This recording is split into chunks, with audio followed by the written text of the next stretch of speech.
कश्यप पुत्र हिरण्यकश्यपु, हिरण्यकश्यप का शत शत प्रणाम। मैं तुम्हारे तप से प्रसन्न हुआ वत्स। मांगो, क्या वर मांगना चाहते हो? सब कुछ। हे ब्रह्मदेव, मुझे वरदान दीजिए कि आपकी रचना से जन्मे इस सृष्टि के किसी भी जीव से मेरा वध ना हो, चाहे वो देवता हो, मानव हो या कोई पशु क्यों ना हो। ना मैं दिन में मरूं और ना रात में।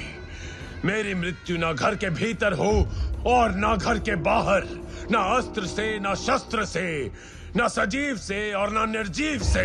और तो और योग द्वारा प्राप्त की जाने वाली सभी सिद्धियां मुझे प्रदान करें। तीनों लोगों का यश और ऐश्वर्य मेरा हो तथा मैं समस्त जीवों का सम्राट कहलाऊं। मुझे अखंड शक्ति प्रदान करें और मुझे इस ब्रह्मांड का सबसे शक्तिशाली पुरुष बनने का वरदान दीजिए। हे ब्रह्मदेव, सबसे शक्तिशाली पुरुष। तथास्तु।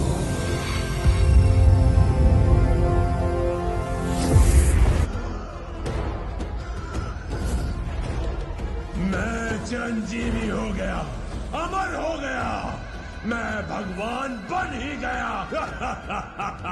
अब सर्वत्र यही गुणगान, हिरण्यकश्यपु ही भगवान।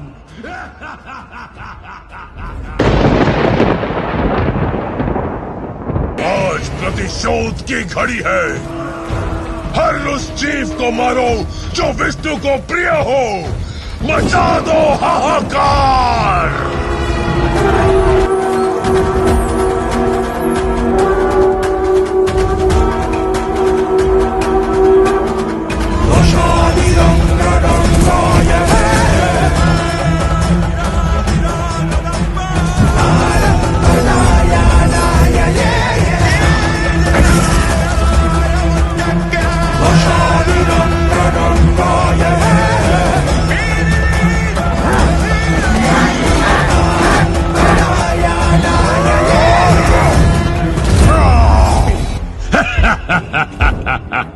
अब मैं जो कहने जा रहा हूं, कान खोलकर सुन लो। तुम सभी अपनी अपनी जगह पर रहकर केवल मेरे लिए और मेरे अनुसार काम करोगे। आज से मैं ही तुम्हारा एकमात्र भगवान हूं। मंदिरों में मेरी मूर्ति होगी। यज्ञ का चढ़ावा मेरे लिए होगा। तुम्हारे लिए ग्रंथ वही होगा जिसमें मेरी गाथा हो। विष्णु, देख अब किस प्रकार तेरे भक्तों को मैं चुन चुन के मिटाता हूँ, और मेरा आने वाला पुत्र भी इनकी क्या दुर्दशा करता है। तब तो तुझे बाहर आना ही होगा। अंधकार जब हद से बढ़ जाता है, वहां प्रकाश का पुनर्जन्म होता है।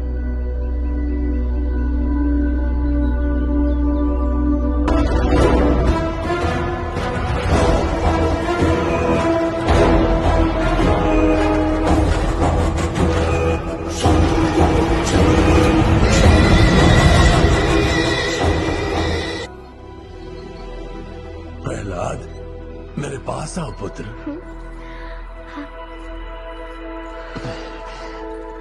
प्रणाम पिताश्री।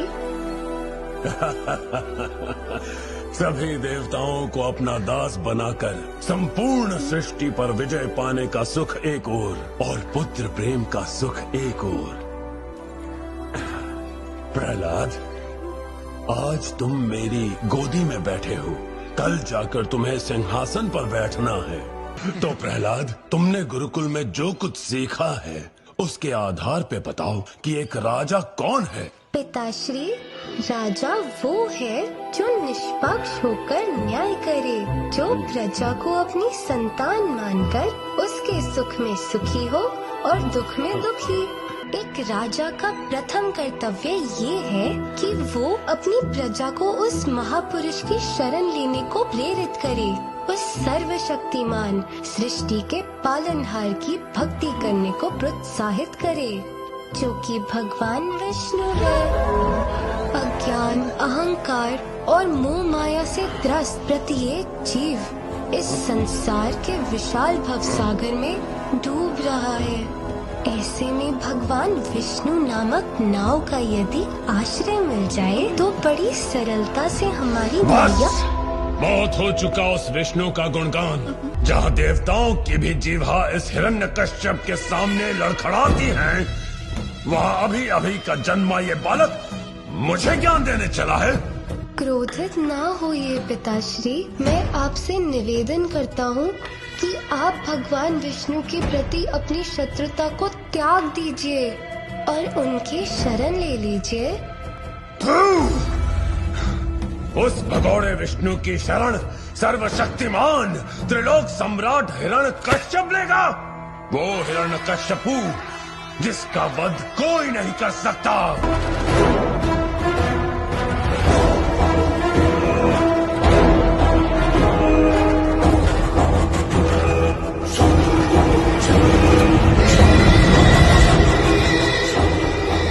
होलिका, कुलगुरु शुक्राचार्य के नेतृत्व में मैंने और हिरण्याक्ष ने कई सिद्धियां तथा शक्तियां प्राप्त की थी। उसी समय एक सिद्धि तुमने भी अर्जित की थी कि तुम जिसे चाहो उसे अग्नि से भस्म कर सकोगी, परंतु स्वयं तुम्हारा अग्नि कुछ नहीं बिगाड़ सकेगी। मैं चाहता हूँ कि तुम अपने इस वरदान का उपयोग प्रहलाद पर करो। तुमने सत्य कहा है। प्रहलाद का मरना अति आवश्यक है।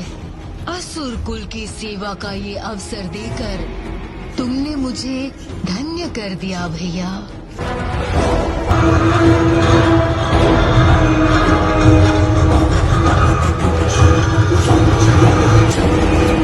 प्रहलाद, अपनी गोद में बिठाकर मैं तुझे इस चिता में भस्म करने जा रही हूँ। ये चिता तेरे लिए है।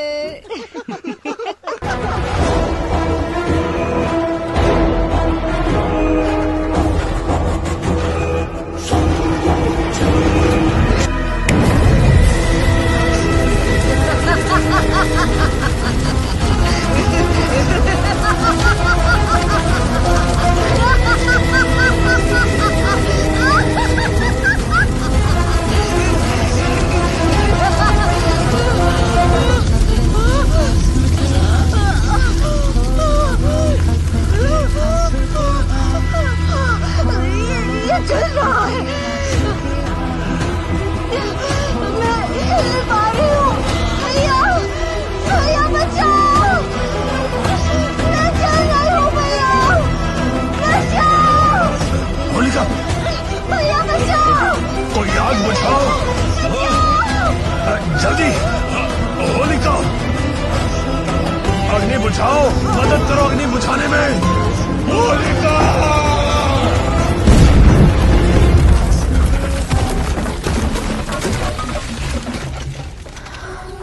नमो भगवते वासुदेवाय।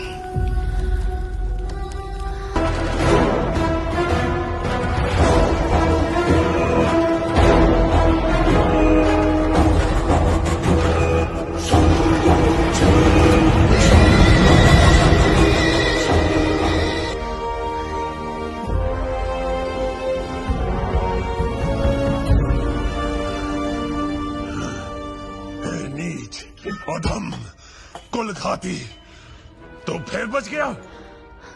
इस तरह बारंबार मेरे सामने अपना ये जीवित मुख प्रस्तुत करते हुए तुझे लज्जा नहीं आती? उस पाखंडी कायर विष्णु को मैं छोड़ूंगा नहीं। पिताश्री, मैं आपसे विनती करता हूँ। क्या तुम ये भूल चुके हो कि तुम जिसका गुणगान कर रहे हो उसी ने तुम्हारे चाचा हिरण्याक्ष का वध किया है? क्या तुम्हारे चाचा के प्रति तुम्हारी कोई निष्ठा नहीं बनती? चाचा श्री ने अकारण ही पृथ्वी लोक को गर्भोदक महासागर में डुबाकर घोर अपराध किया था। उनका वध करके वरादेव ने कोई अनुचित कार्य नहीं किया। कुलद्रोही!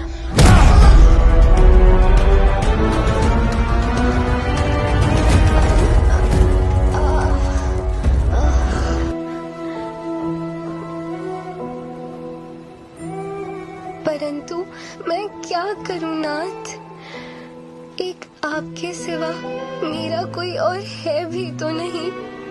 जब सभी रिश्ते नातों ने मुझसे बैर रख लिया, एक आप ही तो थे जो मेरे साथ थे।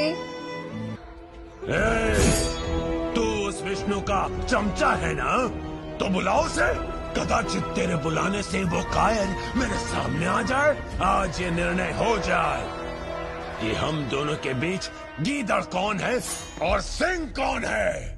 बुलाया तो उन्हें जाता है जो उपस्थित ना हो, और वो इस सभा में उपस्थित प्रत्येक जीव, प्राणी तथा निर्जीव वस्तुओं में उपस्थित हैं।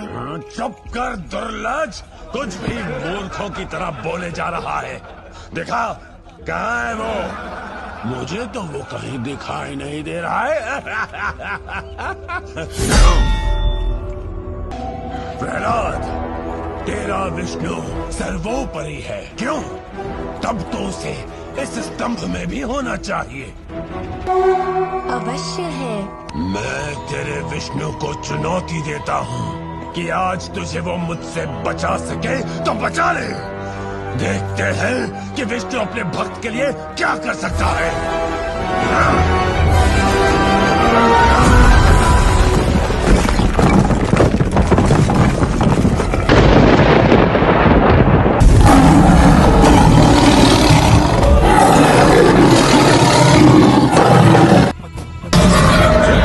विष्णु ही कोई इसे हाथ नहीं लगाएगा, ये मेरा खेत है।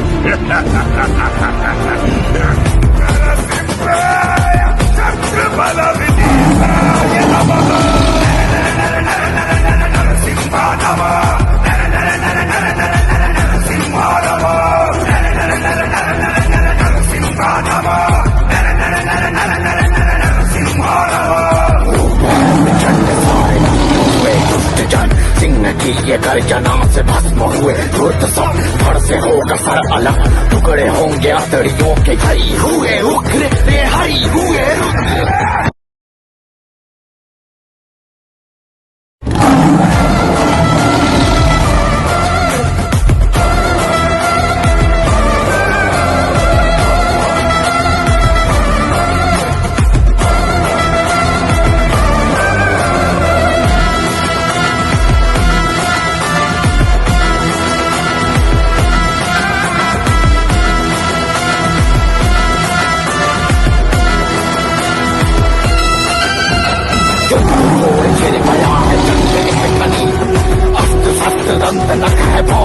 चल पड़े तो मर गए इतने भी यसुर थे यहाँ। कह रही धरा नदी नदी नदी नदी नदी नवह रुद्र रूपम, नवह रुद्र रूपम,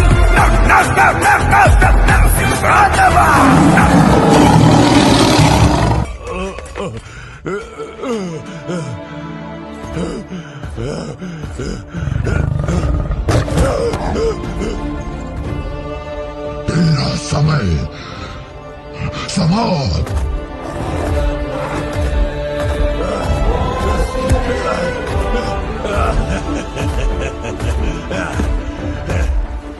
ना मेरी मृत्यु घर के भीतर हो सकती है, ना घर के बाहर, ना धरती पर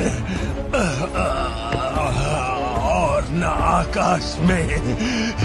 सजीव या निर्जीव किसी भी शस्त्र से मेरी मृत्यु नहीं हो सकती।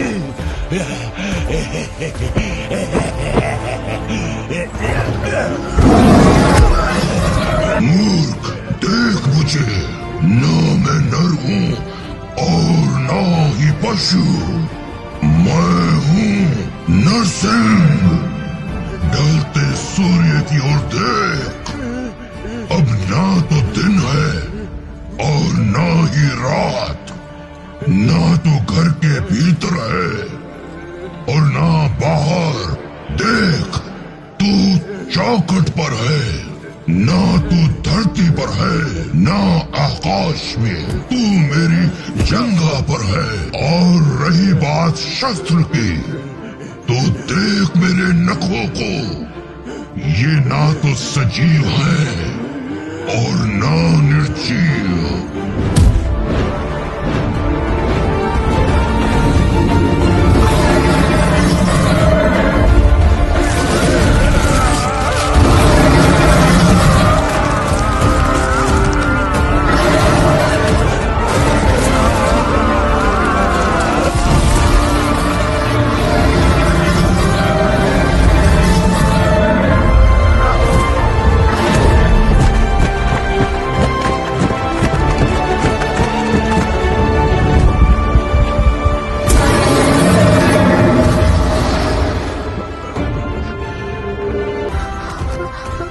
पुत्र प्रहलाद, कृपया अपने प्रभु को शांत करो।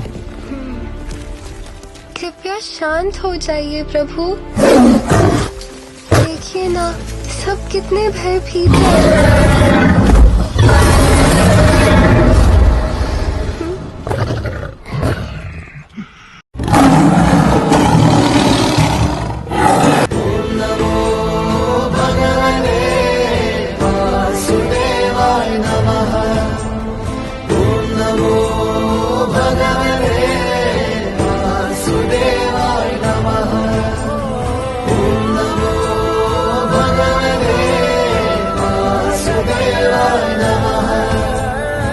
Om